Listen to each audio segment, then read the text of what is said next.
Roofing ஷீட்டுக்கு அடியில் aluminium foil sheet use பண்ணுறோம். இப்படி அலுமினியம் ஃபாயில் ஷீட் யூஸ் பண்ணும்போது நமக்கு ஹீட்டு வந்து ஒரு 80% கண்ட்ரோல் ஆகும்.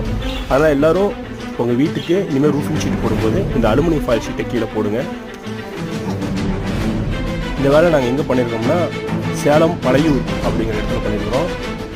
நீங்கள் உங்களுக்கு ரூஃபிங் பண்ணணும் அப்படின்னா எங்களை கான்டெக்ட் பண்ணுங்கள். என் நம்பரை கீழே கொடுக்குறேன். நாங்கள் சேலத்தில் ரூஃபிங், வெல்டிங், பெயிண்டிங், கேட்டு, கிரில் எல்லாமே நாங்களே பண்ணிட்டு தரோம்.